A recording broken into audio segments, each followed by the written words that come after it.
Coming to you live from a secret location near the port of Asheville, in the heart of the beautiful Blue Ridge Mountains of western North Carolina, it's my 40th weekly Sunday live stream. Thank you for tuning in. I hope everybody's keeping well. Appreciate you being here.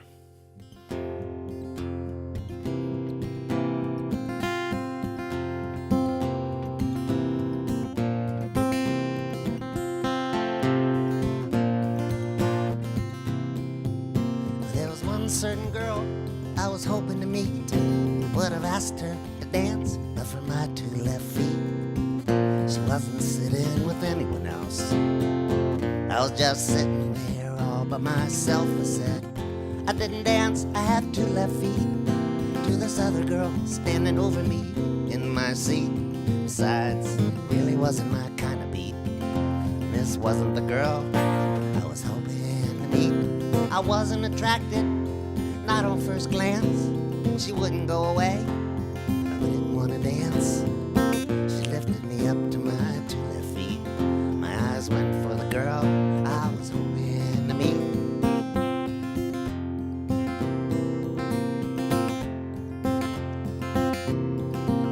Well, I was thinking I should make a break for the door. She pulled me out there onto the dance floor. The band started in on an old-fashioned waltz. She did a lead, and so I did by default. It was awkward enough, those very first steps. I stepped on her right toes, then on her left, evading her eyes. I tried to be discreet, keeping tabs on the girl I was hoping to meet.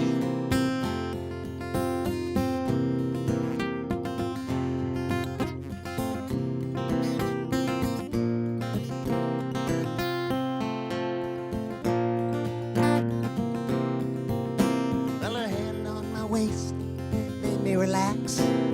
She moved it up to the small of my back. Touching the nerve, I shot her a glance. She said, I thought you told me that you couldn't dance. She pointed down at my right foot, on all the right places, wherever I put it.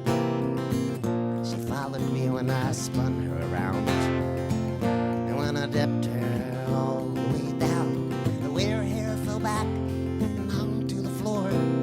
the way we locked eyes then and forevermore. The thing about beauty, and I don't know why, but sometimes you don't see it until it pokes you in the eye. The one song ended and another began. We exchanged names and applauded the band. I guess I never did let go of her hand. And for the next couple hours we danced and we danced, and now we go out dancing every Saturday night. She dresses up, she's quite a sight. This was the girl I didn't want to meet. That was the guy with the 2 left feet.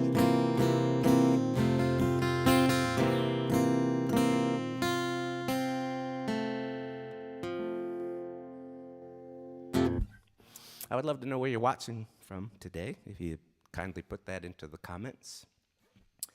Also, if you have any requests for future shows, I'd love to know what those might be. I had quite a busy past 24 hours. I want to show you something here. Pretty amazing. I have had some visits. I had a bear. Had a wild turkey. Had a bobcat. And I had a coyote, all the last 24 hours.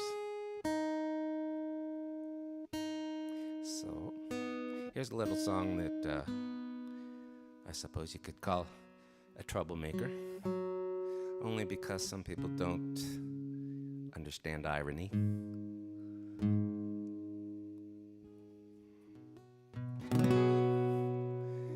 It's a fun one.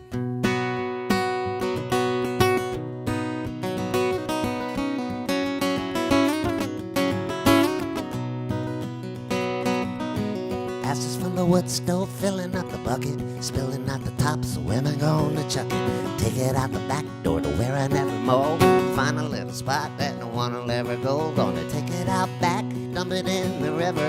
Take it out back and throw it in the woods. Take it out back and chuck it down the hillside. We'll keep the front yard looking good.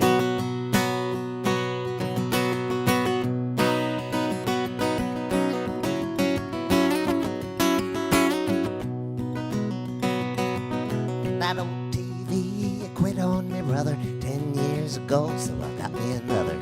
First one sitting out by the porch swing with the fridge and the stove and a bunch of other things. Gonna take 'em out back, dump 'em in the river.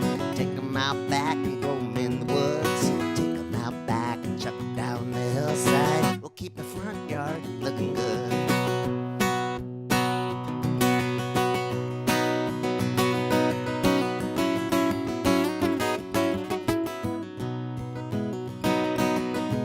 Rusted old car's got no motor. If it had any gas, I would try to explode her. Hubcaps, hoods, and old transmissions. Take 'em to the river, gonna make for good fishing. Gonna take 'em out back, dump 'em in the river. Take 'em out back and throw 'em in the woods. Take 'em out back and chuck 'em down the hillside. We'll keep the front yard looking good.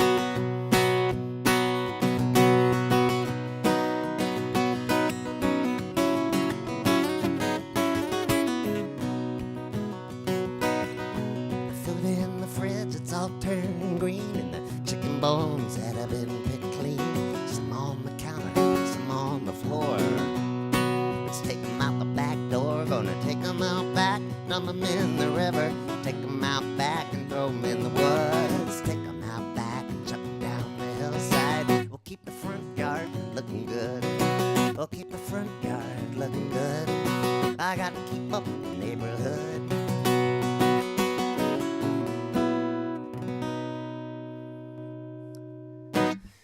I want to show you something here.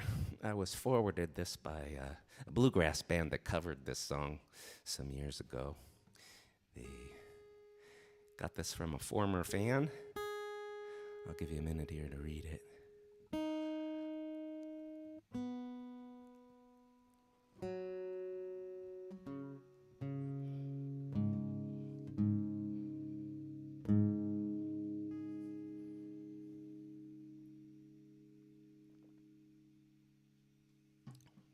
So this is why I have to explain that this song is irony. Time for a baseball song. This is about a fellow who used to be an umpire, major league umpire. His name is Jim Joyce. And Jim Joyce probably committed the single most egregious blown call in the history of Major League Baseball. It was a few years back. There was a perfect game in progress. 1 out away, in fact, from a perfect game. A pitcher named Armando Galarraga for the Detroit Tigers. And the ball was hit to the right side of the infield. First baseman went to field it, and the pitcher, Galarraga, went to cover the bag. The throw was made. He caught the ball in time.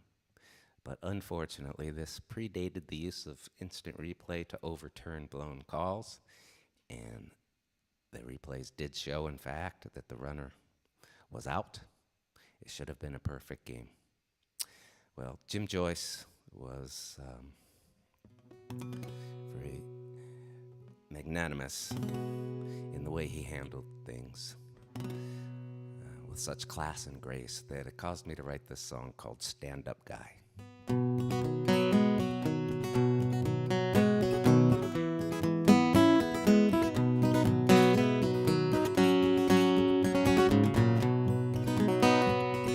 Jim Joyce, he's a stand-up guy. Listen to me and I'll tell you why. He made a mistake and it made him cry, and he didn't go fishing for an alibi. Jim Joyce, stand-up guy. Pitcher was thrown a perfect game, got the first 2 outs of the final frame. Ball was hit, he won the race. He caught the throw with his foot on the base. Jim Joyce, stand-up guy. Joyce called the batter safe at first, a putrid call, the all-time worst, a travesty. The guy was out, the replay showed beyond a doubt. Jim Joyce, stand-up guy. And with half a smile to mask his grief, the pitcher stood in disbelief. He never lost his dignity. His eyes though said, "You're kidding me." Jim Joyce, stand-up guy. There still was one more out to get. The game wasn't over yet. It should have been. He caught the throw with plenty of time, but there you go, Jim Joyce, stand-up guy.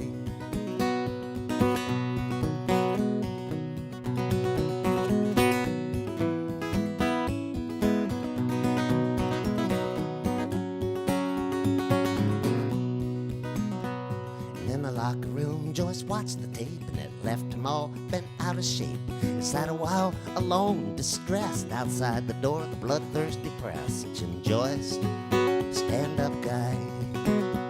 Well, I cost that kid a perfect game. He stood up sobbing and took the blame. I was convinced of what I saw. I just missed the bleeping call. Jim Joyce, stand-up guy. Yeah, Jim Joyce, he's a stand-up guy. Called for the pitcher to please come by. He face-to-face apologized. Jim Joyce's tears were Texas-sized. Jim Joyce, stand-up guy. Nobody's perfect, the pitcher would say in an interview. The very next day, he's only human. He made a mistake. I hope everybody will cut him a break. Jim Joyce, stand-up guy. Yeah, the umpire had an imperfect game. It happens sometimes. It's a shame, but all you can do is stand up tall and say you're sorry you blew the call. Jim Joyce, stand-up guy. Yeah, Jim Joyce, he's a stand-up guy. Listen to me and I'll tell you why. He made a mistake and it made him cry, and he didn't go fishing for an alibi. Jim Joyce, stand-up guy. Jim Joyce, stand-up guy. Jim Joyce, stand-up guy.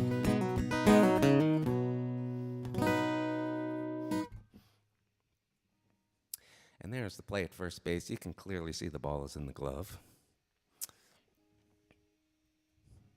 And there's Galarraga walking away with a bit of a smile on his face, disbelief.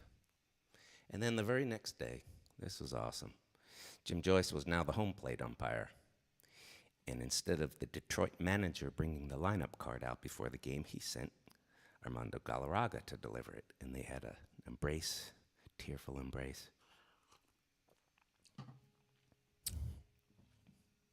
What's even more incredible, though, I think, is that about 1 month later, Jim Joyce was working a game in Arizona.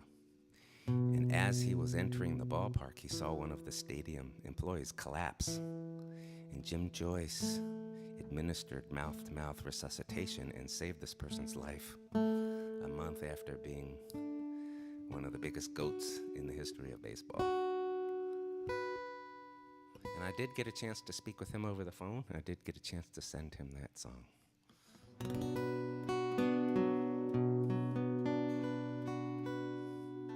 Here's a newish song I recently recorded for a CD project that I'm working on. It's about a woman named Ayla Moses Kaur, who, along with her sister, suffered through medical experiments done on her by the Nazis during World War II. And many, many years later, just a few years ago, she attended the trial of a man by the name of Oscar Groening, who was an SS guard on trial for 300,000 counts of accessory to murder. This is called Face That You Remember.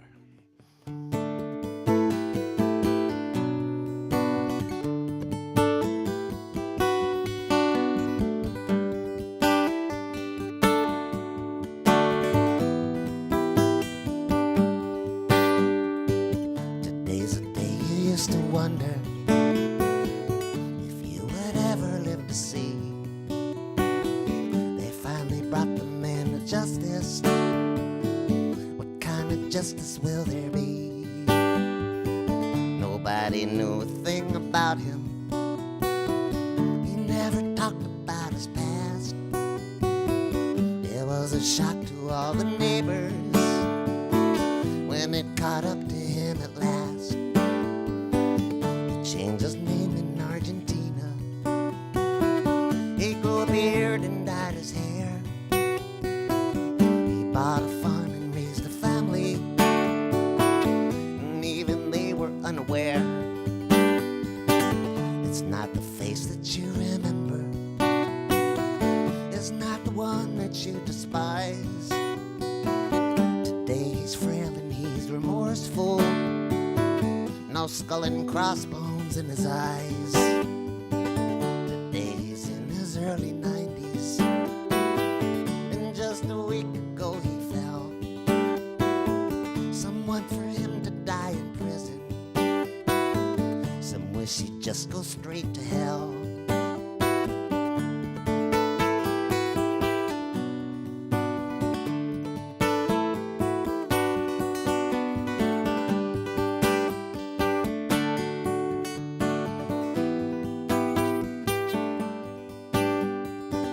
He sits and listens to the charges.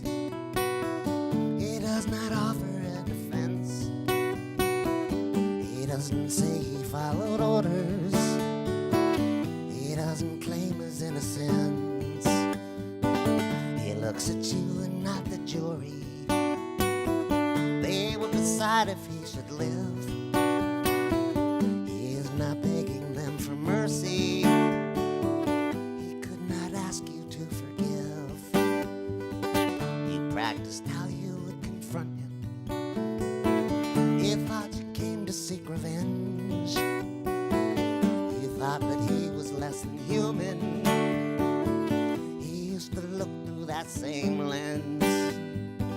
But when he whispered he was sorry, the only words that he would speak, it was the justice that you came for. You let him kiss you on the cheek. Today he's in his early 90s, and just a week ago he fell. Some want for him to die in prison, some wish he'd just go straight to hell. But when he whispered he was sorry, the only words that he would speak, it was the justice that you came for. You let him kiss you on the cheek.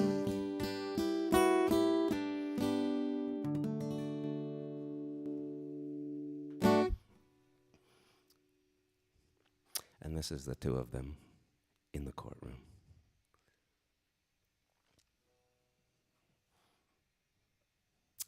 We have come to that part of the show that I like to call Puck View.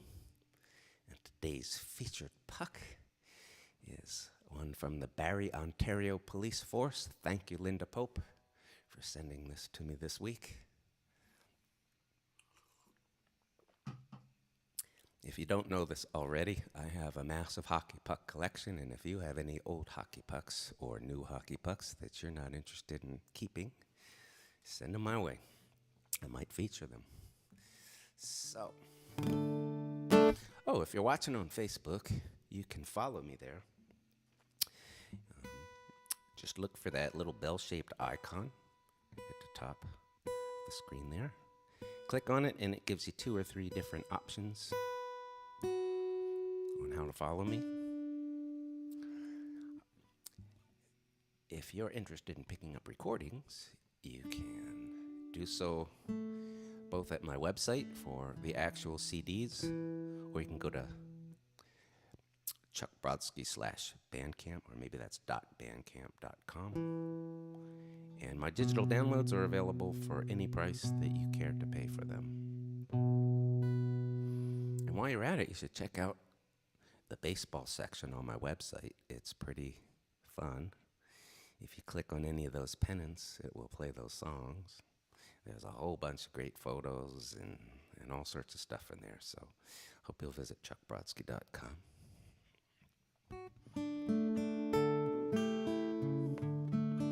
Here's another new song. Just got done recording this as well. The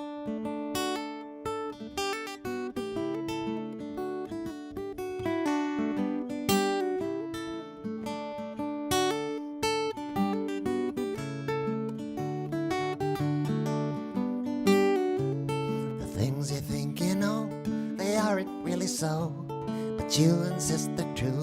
A lot of people do, but it would shock you if you knew. You'd be angry too, but that takes letting go. The things you think you know.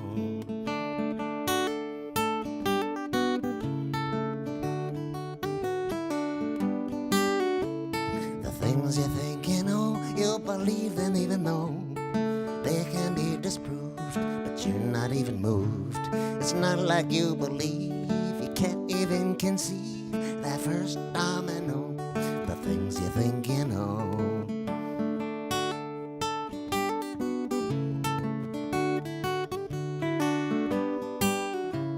Well, that's what you don't know.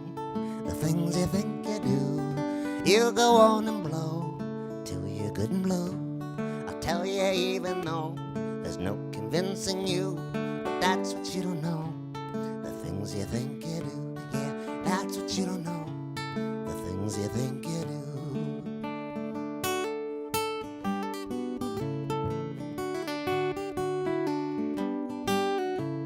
The things you think you know were like that long ago, but not so much today. You really have to go back a ways until there wasn't any gray. You only had to hope and pray, maintain the status quo. The things you think you know.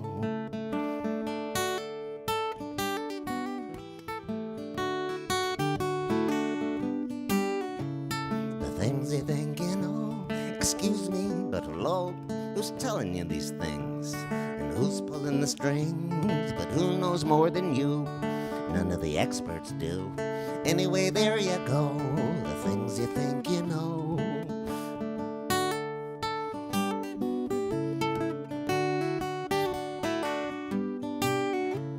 Well, that's what you don't know. The things you think you do, and you go on and blow till you're good and blue. I tell you, even though there's no convincing you, but that's what you don't know. The things you think you do, yeah, that's what you don't know. The things you think you do.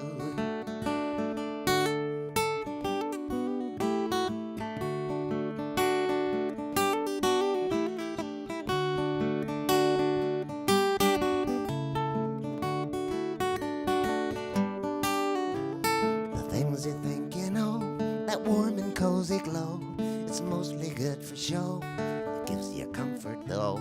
You keep stoking the fire to get it going higher. You won't let it lie low. The things you think you know.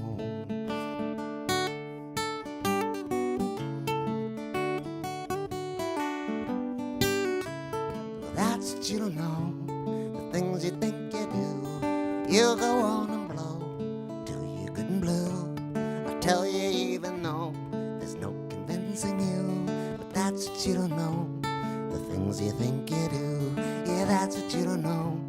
The things you think you do, that's what you don't know. The things you think you do, that's what you don't know. The things you think you do.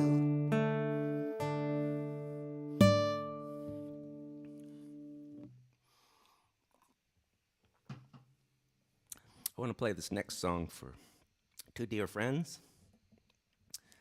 One of them is Lee Bowers, and the other is Chip Raymond. Both of you are in Philadelphia. And this is about a baseball player, a fellow who was your favorite player of all time. And I'll show you this picture here. His name was Roberto Clemente. Truly one of the all-time greats. But on New New Year's Eve, I believe it was 1971, Roberto Clemente lost his life tragically in an airplane crash. He was trying to accompany a plane load of humanitarian aid that he had organized to be sent to Nicaragua. There had been a terrible earthquake there, and Roberto had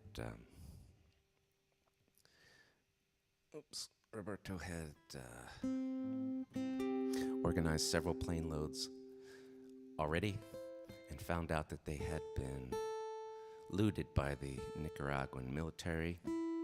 And so he decided, because he was so well known throughout Latin America, that he would fly with the next plane load and that there would be no way they'd be able to steal it with him there. But unfortunately, that plane crashed just after takeoff. This is called Roberto.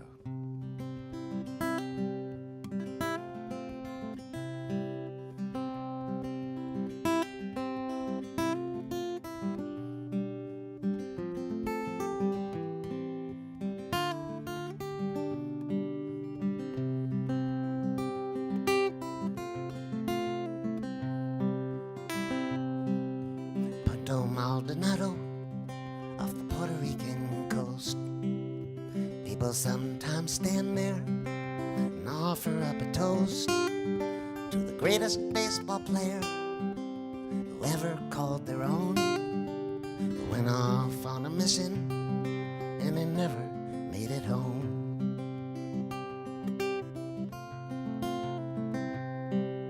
The earthquake was horrific. The aid was pouring in. Roberto helped organize a whole plane load to send.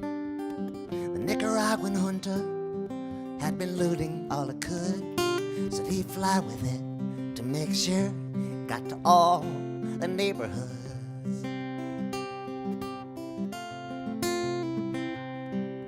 It would not pass inspection, the plane that he would hire. The pilot that came with it, his license had expired. A local huckster owned it, and he wasn't sure it flew. He kept that to himself, but the paint on it was new. The plane was overloaded, the cargo not secured. Standard operating procedures, they were totally ignored. The engine didn't sound right, said the people on the ground, when it took off from Managua and tried to circle back around.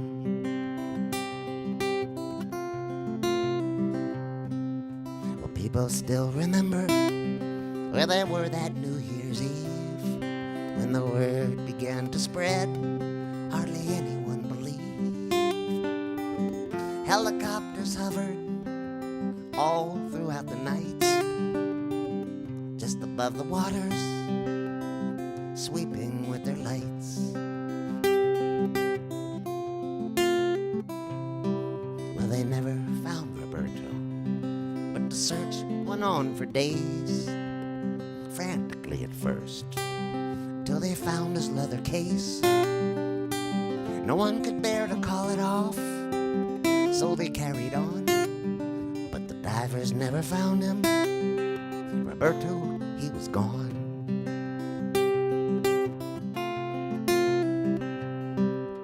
Punta Maldonado off the Puerto Rican coast. People sometimes stand there looking for the ghost of the greatest baseball player they ever called their own, who went off on a mission and he never made it home.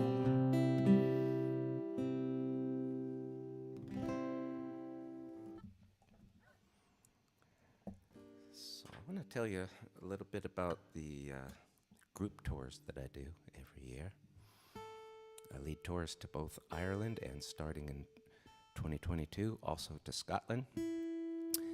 I have an Ireland tour for this October, we hope will still happen, and that's sold out. But I do have two brand new tours. I have just acquired for July of 2022. And I will be taking deposits very soon. For those, if you're interested, you can contact me at chuckbrodsky.com.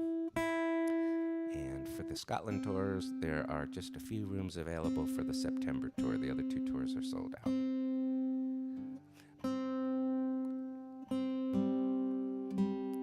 But I'd like to show you a little something here. Put a little slideshow together of some photos from Ireland. Now, this one here is from somewhere in Kerry. Not sure exactly where. And that's from the island of Inisheer. That's from a place called Blackhead, County Clare, not far from, or County Galway, I'm sorry, not far from County Clare. That's Cashel. You may have heard of the Rock of Cashel. And there's another view of the same castle. And we have live music on the tour. 3 times during each tour we have private concerts. And here is Rick Epping and Kathy Jordan from the band Dervish. You might be familiar with them. So we have 3 private concerts on every tour in our hotel room by some of the real major leaguers in Ireland. I do a private concert on every tour.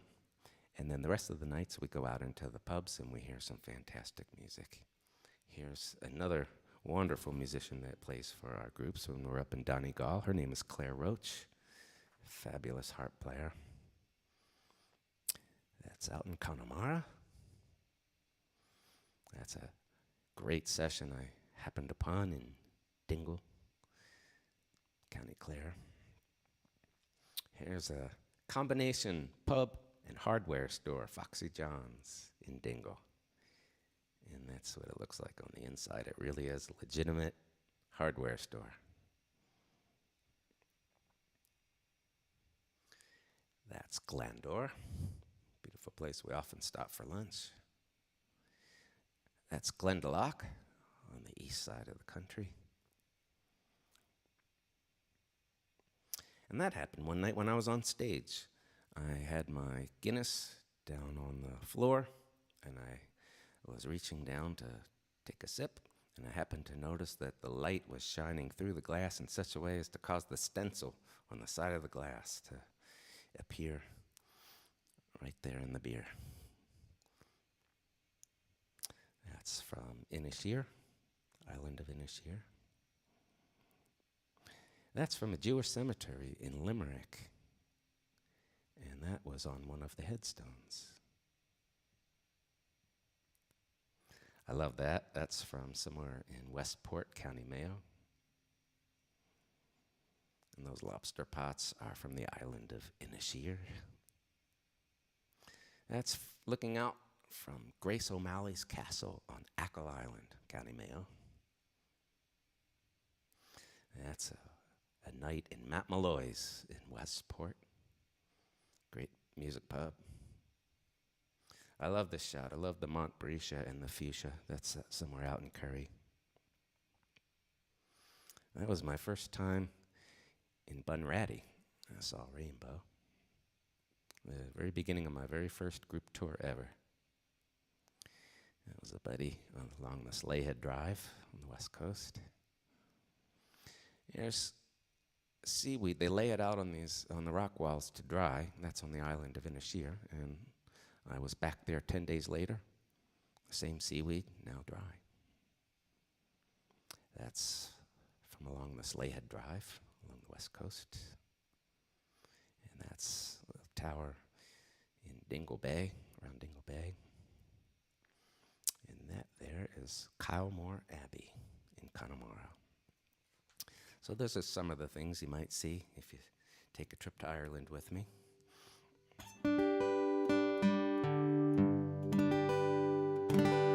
So my most recent CD is called Them and Us.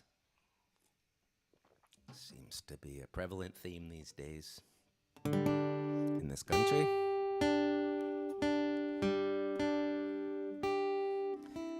And the title track is this song.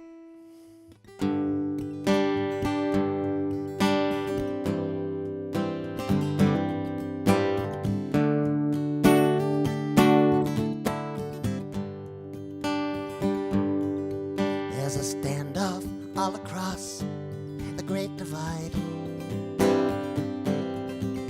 with friends and family members on both sides.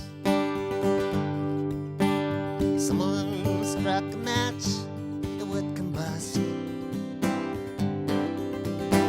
scorching everyone, both them and us. It's raining dirty words and disrespect. It's not having any positive effect. The bridges have collapsed because of rust. We can't reach each other, them and us. We've got our earplugs in and our blinders on. And we wonder, where have all the flowers gone? Where once there was a garden, cool and lush. All that's left here now is them and us. And I've never felt so lonely in this world as I do when all those banners are unfurled and the airwaves are just spewing all that stuff about us and them. Look what it's done to us. Our differences are few and overblown. And this sometimes leads to punches being thrown. Where there seems to be a few things to discuss, but you can't say a word to them or us. We write them off because of how they vote, and we write them off because they came on a boat. We turn our backs with contempt and with disgust. Every one of them who isn't us, we identify them by the clothes they wear. We identify them by their skin and hair. And we look for any reason not to trust whatever about them is not like us. And I've never felt so lonely in this world as I do when all those banners are unfurled and the airwaves are just spewing all that stuff about us and them. Look what it's done to us. Thoughtful, decent people turning mean. If only all our gods could intervene. There must be some controls they could adjust. Maybe they could make us whole, them and us. And I've never felt so lonely in this world as I do when all those banners are unfurled and the airwaves are just spewing all that stuff about us and them. Look what it's done to us. There's a standoff all across the Great Divide, with friends and family members on both sides.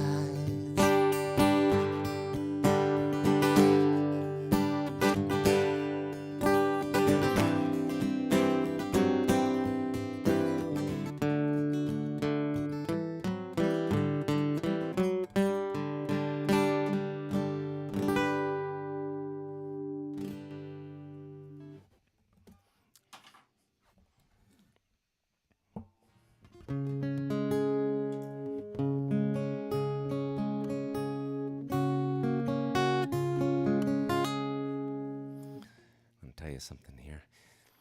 If you're not familiar with patreon.com, it's a fantastic platform that allows people to support their favorite artists on a monthly basis. And you can support me if you're so inclined at any level, as low as $1 a month. I've got people supporting me as much as $50 a month, and all points in between. And in exchange for your support, I share things with my patrons that I don't share elsewhere. Like as soon as I had recordings of these new songs, I shared them with my patrons. I have Zoom Hangouts, about once a month or so, open to all of my patrons, and I'll play any songs anybody requests. People can ask me any questions. We just have a nice chat, and my patrons get to know one another. It's a great time.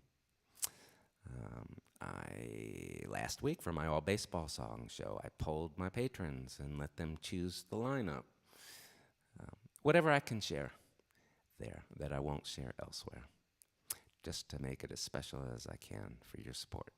So if you'd like to check out my page, you can do that, patreon.com/chuckbrodsky. I'd be very grateful for any amount that you might support me with, especially in these times.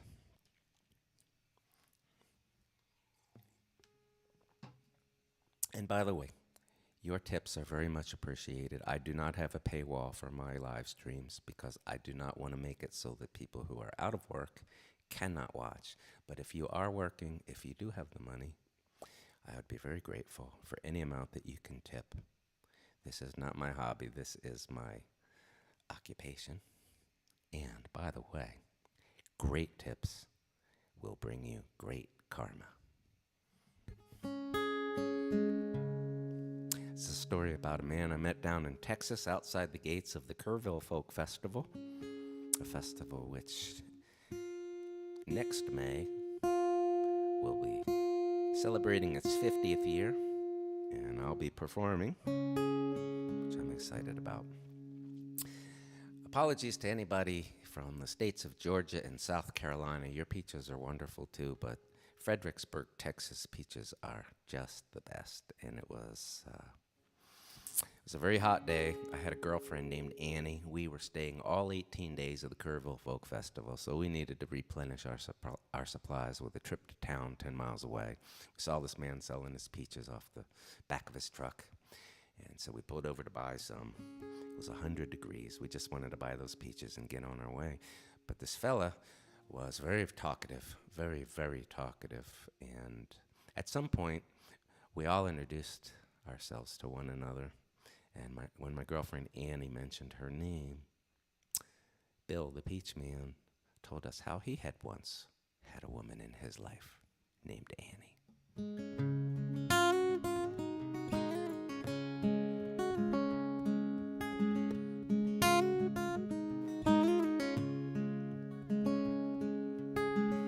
We stopped for peaches at a roadside stand. Man said his name was Bill. Said, I'm Chuck and Mrs. Annie. He said Annie was the one and only true love of his life. They met at his wedding, but by then he had a wife.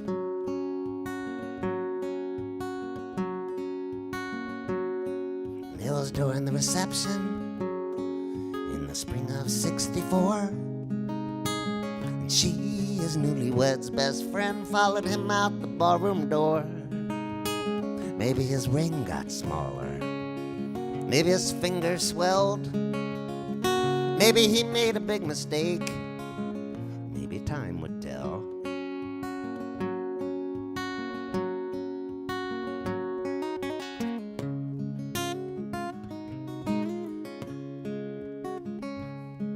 Bill asked, do you feel what I feel? Nanny said, I do. And Bill was at a loss, wondering now, what should he do? He did what he had to. He'd just taken a wife. She would take good care of him for the rest of her life.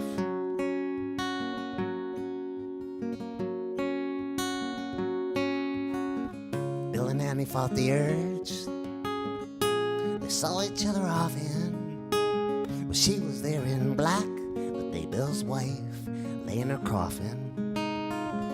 By then she'd gotten married, by then she'd moved away. She'd asked Bill for his blessings, he said it was okay.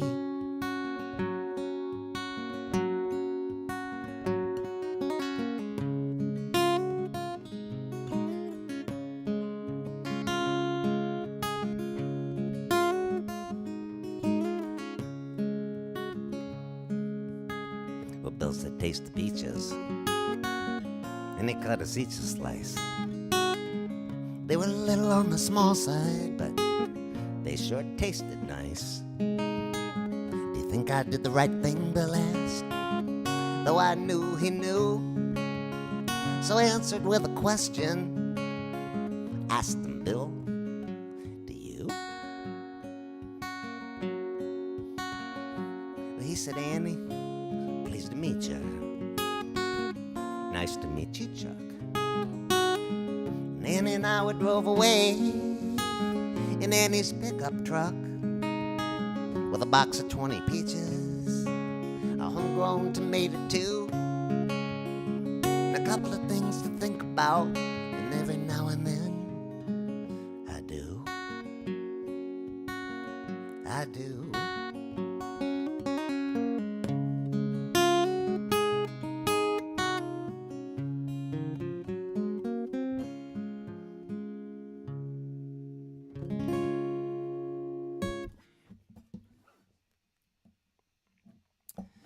So, back in during the Holocaust, the people of Denmark did something amazing. They actually managed to save their entire Jewish population, or at least those willing to believe that the Nazis would soon be rounding people up. What the Danes did, there was somebody within the government that was sympathetic to the Jewish people, and they became aware of a plan. The Nazis were going to send 2 or 3 big ocean liners to Copenhagen Harbor, and on the eve of the high holidays, they were going to round up the Jews and deport them to concentration camps. But because this person found out about this, he started to spread the word, and word of mouth caused people to go door to door to all of their Jewish neighbors and warn them. And then, very grassroots, no organization whatsoever to this, people started to help their Jewish neighbors, hide them and move them secretly to little coastal towns so that under cover of darkness, they could be taken the 10 miles across the Öresund Sound over to Sweden, which was willing to take them all in until the end of the war. And it's about 10 miles across the Sound. So people were hidden until darkness.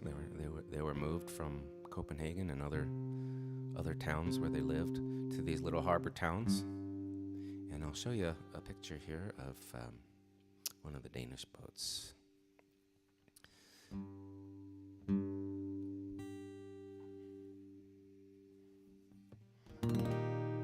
So this is called a Dane is a Dane. And then one thing I should add is that the Danish government actually stepped down. They resigned because they refused to process the order to round up the Jews.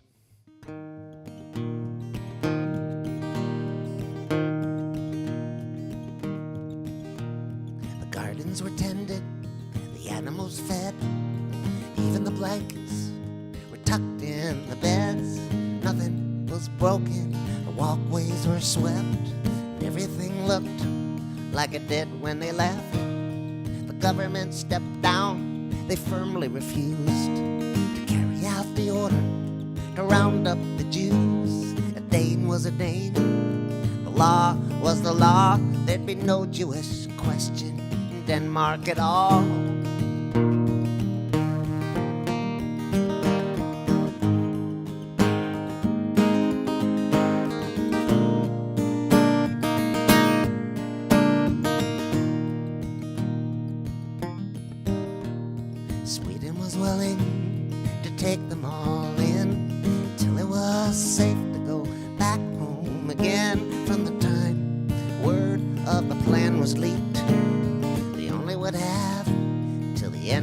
of the weak, no organization, no chain of command.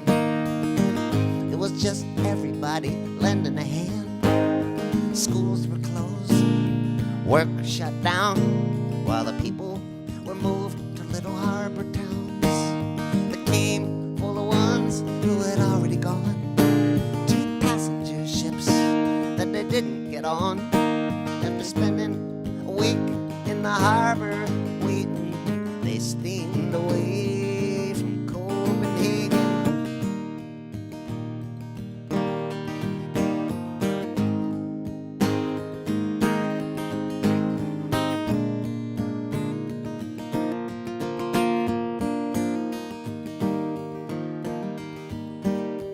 People were hidden in hospital beds, bandages wrapped around their faces and heads. Some were hidden in homes or in schools or in backyard sheds with the garden tools, rowboats, fishing boats, dinghies and yachts. Took them the 9 or 10 miles across. The German patrols, they hadn't a clue. Right under their noses and back again too. The game full of ones who had already gone to passenger ships that they didn't get on. After spending a week in the harbor waiting, they steamed away from Copenhagen.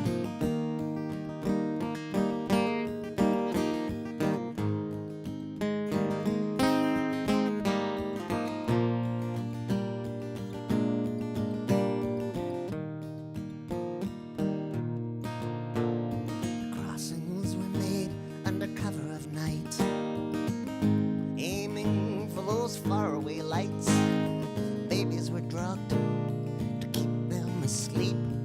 Nobody spoke and nobody breathed. 7,000 Danish people were saved, thanks to the neighbors, decent and brave. And when they got home, their walkways were swept, and everything looked like it did when they left. They came full of ones who had already gone to passenger ships that they didn't get on. After spending a week in the harbor waiting, they steamed away from Copenhagen.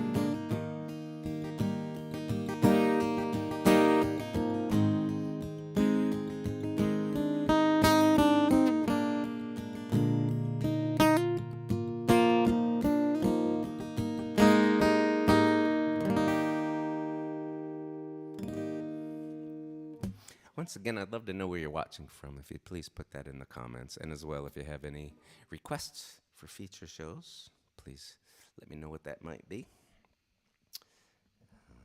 So I have just a couple more songs for you. Now, in these times, in these divided times, it's become pretty impossible to have political conversations with people that don't already agree with the way you think, and your chances of persuading anybody to change their mind about how they think, odds are very slim. Now, I have tried just about every possible approach, including facts, logic, and reason. But it doesn't always work.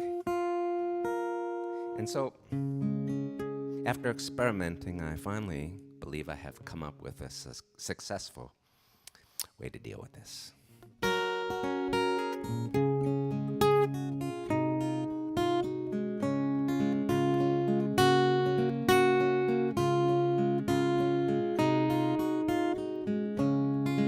After 3 or 4 tries, I poked out his eyes, and that's how I got him to see.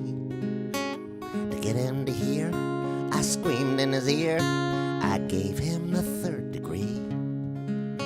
I sharply berated him and told him I hated him. wasn't very kind.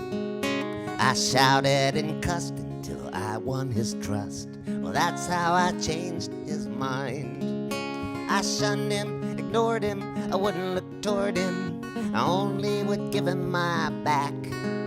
I accused him of lies, I would not compromise, I erased him after the fact.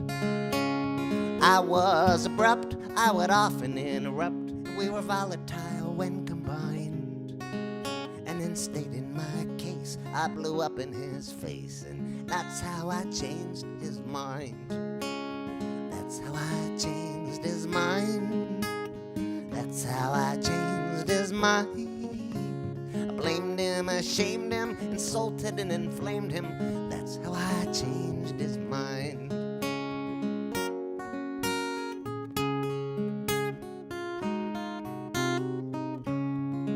Now this man was an ass. I was gonna let him pass, let him take a wide berth of me. But I was right and he was wrong, like I was telling him all along, trying to just get him to see. But he's a this and I'm a that, so we couldn't have a chat of the friendly, civilized kind. Round after round, I just ground him down. Well, that's how I changed his mind. I stomped on his toes and I punched him in the nose. I was using irony. So sure of the truth, I knocked out his tooth and I kicked him twice in the knee. I won over his heart with a poisonous dart, and you should have seen me unwind, being overly cruel and with ridicule. That's how I changed his mind. That's how I changed his mind. That's how I changed his mind. Blamed him, ashamed him, insulted and inflamed him. That's how I changed his mind.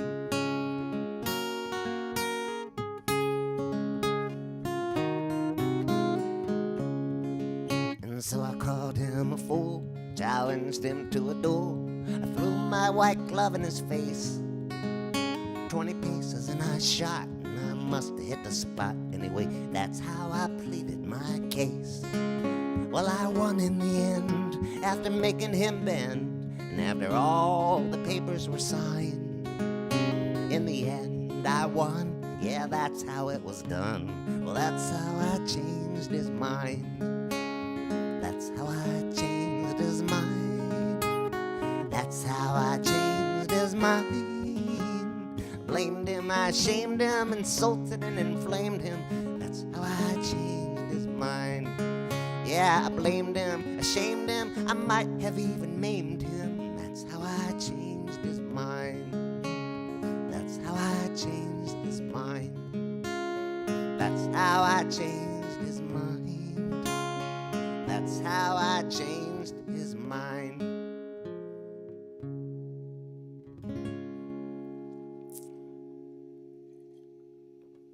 So once again, your tips are very much appreciated. And it is now time to do my magic trick, weekly magic trick. Abracadabra, presto changeo.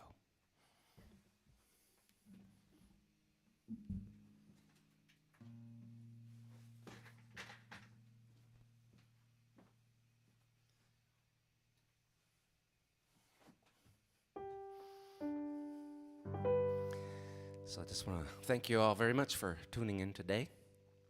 I'll be back next week for my 41st weekly live stream. I might have a little bit of a sore arm because I'm getting my second shot the day before, but I'll be here. I want to dedicate this last song to my parents, and it's the oldest song that I still sing of mine. I wrote this 40 years ago.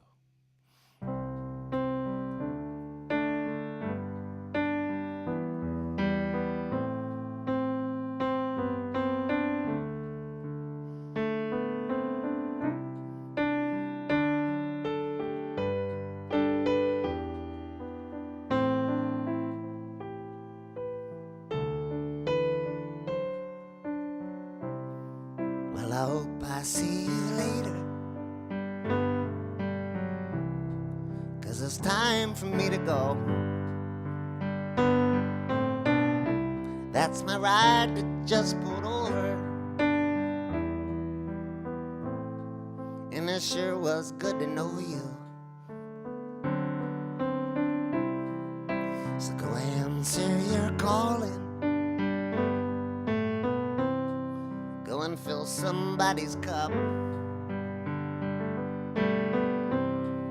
If you see an angel falling,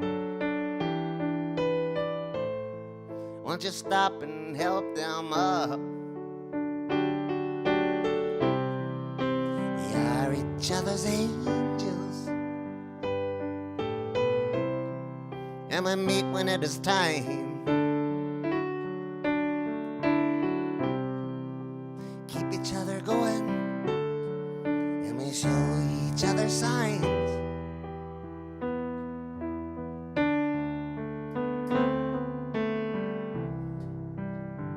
Sometimes you'll stumble, sometimes you'll just lie down, sometimes you'll get lonely with all these people around. You might shiver when the wind blows, and you might get blown away. You might lose a little color, you might lose a little faith, but we are each other's angels, and we meet when it is time.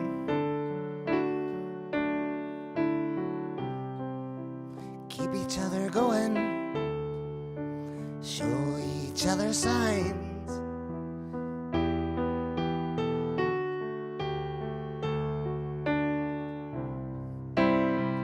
So thank you for the water.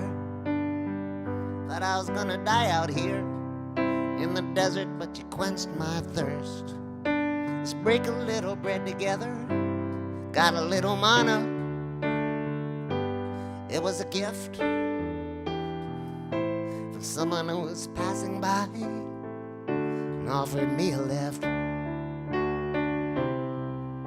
We are each other's angels, and we meet when it is time.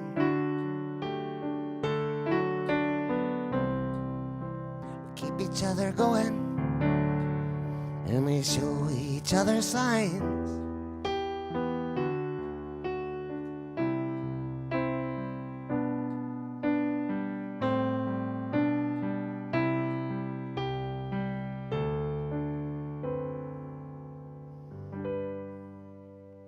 Thank you very much, everybody. Stay safe, stay well. Hope to see you next week.